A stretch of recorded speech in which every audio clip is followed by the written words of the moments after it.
भगवान शिव के बारे में प्रचलित है कि वह थोड़ी सी तपस्या से आसानी से प्रसन्न हो जाते हैं। हालांकि कई ऐसे उदाहरण भी हैं जब किसी ने बड़ा वरदान पाने ने उनकी कठिन तपस्या भी की है। लंकाधिपति रावण ने भी अमृतत्व का वरदान पाने के लिए भगवान शिव को अपने 10 सिर चढ़ा दिए थे। भगवान शिव से जुड़ी ऐसी ही एक और कहानी है जिसमें एक राक्षस ने शिवजी की घोर तपस्या कर उन्हें प्रसन्न किया था। हालांकि वरदान देकर भगवान शिव खुद ही मुसीबत में फंस गए थे। बाद में भगवान विष्णु ने उन्हें इस मुसीबत से छुटकारा दिलाया था। कहानी के मुताबिक एक बार महर्षि नारद धरती पर घूम रहे थे। रास्ते में उन्हें वृकासुर नाम का राक्षस मिला। नारद मुनि को देखते ही उसने कहा कि मैं आपसे कुछ सलाह लेना चाहता हूँ। आप मुझे बताइए कि ब्रह्मा, विष्णु और महेश में कौन देवता जल्द प्रसन्न हो जाते हैं। महर्षि नारद ने बहुत सोचने के बाद कहा कि वैसे तो तुम तीनों महादेवों में से किसी की भी तपस्या कर सकते हो, लेकिन ब्रह्मा और विष्णु जल्दी प्रसन्न नहीं होते हैं। उनके लिए बहुत वर्षों तक कठिन तपस्या करनी पड़ती है। ये भी हो सकता है कि तुम्हारी आयु पूरी हो जाए लेकिन तपस्या पूरी ना हो। भगवान शंकर थोड़ी आराधना से ही प्रसन्न हो जाते हैं। वे अपने भक्त की इच्छा पूरी करने के लिए सोच विचार नहीं करते हैं। वृकासुर ने भगवान शंकर की आराधना करने का फैसला किया और हिमालय के केदार क्षेत्र में जाकर आराधना करने लगा। यज्ञ, जप, तप, ध्यान सब प्रकार से वह पूजा पाठ करने लगा। कुछ दिनों के बाद उसने सोचा कि मैं शरीर और प्राण को ही भगवान शिव को अर्पित कर दूंगा। ऐसा सोचकर वह अपने शरीर का मांस काट काट कर यज्ञ कुंड में डालने लगा, लेकिन भगवान शिव प्रसन्न नहीं हुए। परेशान होकर एक दिन उसने अपना शीश काटकर भगवान शिव को अर्पित करने का फैसला किया। स्नान ध्यान कर जैसे ही उसने खड़गा उठाकर अपना शीश काटना चाहा कि भगवान शंकर प्रकट होकर बोले, बस करो, तुम्हारी तपस्या पूरी हुई, मैं तुम पर प्रसन्न हूँ, वर मांगो। वृकासुर हाथ जोड़कर भगवान शिव से बोला, आप मुझे दर दीजिए कि मैं जिस प्राणी के सिर पर हाथ रख दूं उसकी तुरंत मृत्यु हो जाए। शिवजी वृकासुर की यह मांग सुनकर चिंता में पड़ गए, लेकिन वरदान नहीं देने पर देव मर्यादा का उल्लंघन हो रहा था।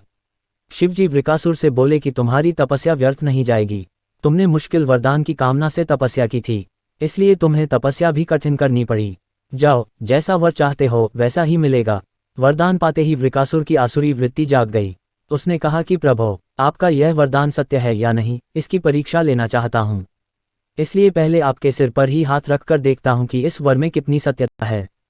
भगवान शंकर ने सोचा कि यह राक्षस कुछ नहीं सुनेगा। जब वृकासुर शिवजी के सिर पर हाथ रखने के लिए आगे बढ़ा तो वह वहां से भागने लगे। इस पर वृकासुर का क्रोध बढ़ गया। वह पीछा करते हुए चिल्लाया कि महर्षि नारद की तरह आपने भी मुझसे छल किया है। वरदान की परीक्षा से डरकर क्यों भाग रहे हैं। शिवजी भूमंडल छोड़कर देवलोक तक भागते रहे और वृकासुर भी उनका पीछा करता रहा। अंत में भगवान शिव विष्णु लोक पहुंचे और विष्णु जी को अपनी परेशानी बताई। विष्णु जी ने हंसकर कहा कि कुछ भी हो, आपके वरदान की सत्यता तो सिद्ध करनी ही होगी। भगवान विष्णु ने योगमाया से एक वृद्ध तेजस्वी ब्रह्मचारी का स्वरूप बनाया और वृकासुर की ओर चल पड़े। भगवान विष्णु को जब वृकासुर आता हुआ दिखाई दिया तो उन्होंने आगे बढ़कर उसे प्रणाम किया। उन्होंने वृकासुर से कहा कि असुरराज कहाँ भागे जा रहे हैं। लगता है कि आप बहुत थक गए हैं, शरीर को थोड़ा आराम दीजिए। आप सब प्रकार से समर्थ हैं, फिर भी मेरे योग्य कोई काम हो तो बताएं। अक्सर लोग अपने मित्रों और सहायकों से ही अपने काम पूरा करा लेते हैं। एक तेजस्वी ब्रह्मचारी की बातें सुनकर वृकासुर ने शिवजी के वरदान और उसकी परीक्षा की बात बताई। इस पर ब्रह्मचारी हंसा और कहा कि तुम किसके वरदान की परीक्षा लेना चाहते हो। शिवजी का तो अपना कोई घर ही नहीं है, वह खुद भूतों प्रेतों के साथ घूमते रहते हैं। वह भला किसी को क्या वर देंगे। वर देने वाले तो ब्रह्मा और विष्णु ही हैं। विष्णु जी ने वृकासुर से कहा कि तुम्हें वरदानी होना था तो ब्रह्मा या विष्णु की आराधना करनी चाहिए थी। शिवजी के पीछे बेकार दौड़ रहे हो। वरदान देने वाला तो खुद इतना शक्तिशाली होता है कि उसके वरदान का असर खुद उस पर नहीं हो सकता है। उन्होंने तो तुम्हें झूठ मूठ का वरदान दिया है, तुम्हारी तपस्या बेकार चली गई। ब्रह्मचारी की बात सुनकर वृकासुर निराश हुआ, उसका मनोबल टूट गया। वह कहने लगा कि मुझे तो देवर्षि नारद ने शिव की आराधना करने को कहा था। ब्रह्मचारी ने कहा कि तुमने नारद मुनि पर भरोसा कर लिया। वह तो ऐसे घुमक्कड़ साधु हैं जो सभी को उल्टी सलाह ही देते हैं। अगर तुम्हें मेरी बात पर भरोसा नहीं हो तो अपने सिर पर हाथ रखकर देख लो कि कैसे शिव ने तुम्हें झूठा वर देकर बहकाया है। वृकासुर का मनोबल बुरी तरह टूट चुका था। उसे ब्रह्मचारी की बात पर भरोसा हो गया कि शिवजी ने भी उसके साथ छलकर झूठा वरदान दिया है।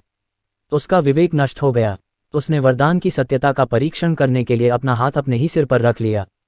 सिर पर हाथ रखते ही भयंकर अग्निपुंज प्रकट हुआ और वृकासुर उसमें भस्म हो गया। भगवान शिव, विष्णु जी और वृकासुर की इस कहानी में जीवन का अहम सार छुपा है। कहानी सीख देती है कि बिना सोचे विचारे किसी को कुछ देना और पाने वाले का कृतघ्न होकर दाता को ही संकट में डालने का ऐसा ही नतीजा होता है। कृतघ्नता के उन्माद में बुद्धि विवेक नष्ट हो जाता है और उपलब्धि ही विनाश का कारण बन जाती है। प्रिय भक्त, आपको कहानी अच्छी लगी तो कमेंट करें और चैनल सब्सक्राइब करें।